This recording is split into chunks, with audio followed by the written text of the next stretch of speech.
Sa isang maliit na bayan ng Tawi-Tawi ay naroon ng isang palengke. Hindi lang pera ang umiikot dito, kundi tiwala ng mga tao. At ito ang tinatawag nilang tabo ng Bato-Bato. Matatagpuan mismo dito sa Panglimasugal. Ang tabo ay parte ng kultura ng mga taga-Tawi-Tawi, na kung saan dito nagtatagpo ang mga taga-bundok at taga-dagat para magbenta ng kanilang mga produkto galing pa sa malalayong lugar.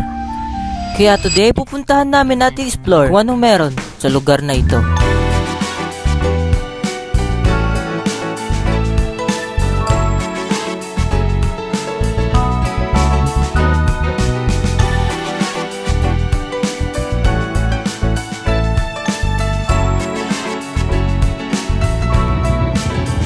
Okay guys, so ito yung kaganapan dito sa Bato-Bato na mismo matatagpuan dito sa Panglimasugal. Ito tinatawag nilang tabo. So ito karami yung tao dito, boy. So dito sa tabo guys, makikita natin yung mga iba't ibang klase na pagkain na galing yan sa iba't ibang lugar din. So kung nakikita nyo, talagang napakarami yan. Anong tawag dito, ma'am? Jubul. Nene?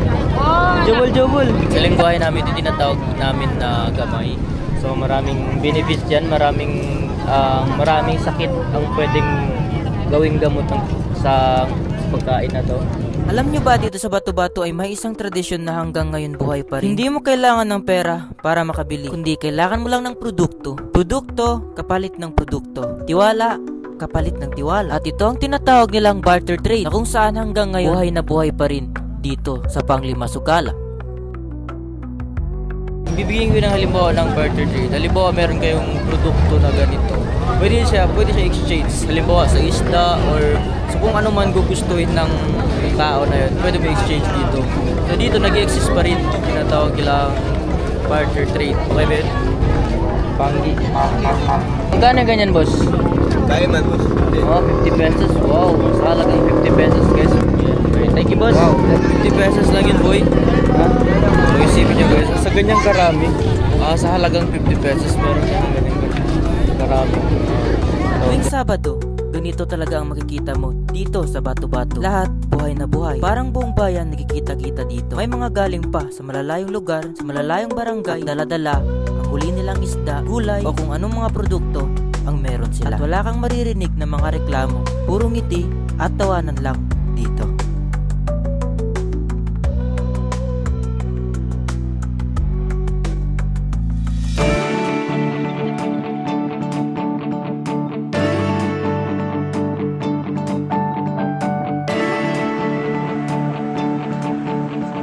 Right guys, so after namin kayo na bumili dun sa tabo, ay ngayon nandito na kami para kumain. So ito yung mga nabili natin kanina. Meron kami siyang lag, gamay. Nice ka din. Ano ba yan? Agal-agal. Agar-agar. Maras. And Tiki-tiki. Yeah. So let's go. Mama, sabaw ko tayo. Gamay pa be. Oh, gamay. Gamay oh. So sa lengguwahe namin guys, ito yung tinatawag namin na gamay. Sobrang napakaraming benefits nito kapag kakain ka nito. Tulad ng goiter, isang malaking lunas sa mga merong goiter, mga boy. No? Yeah. Gamay.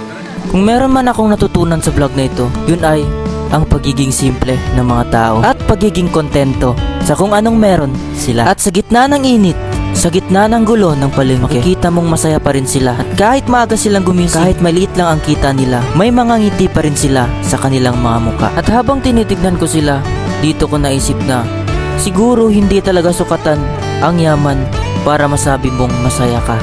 This is your Din TV na nagsasabi, okay ba yun, boy?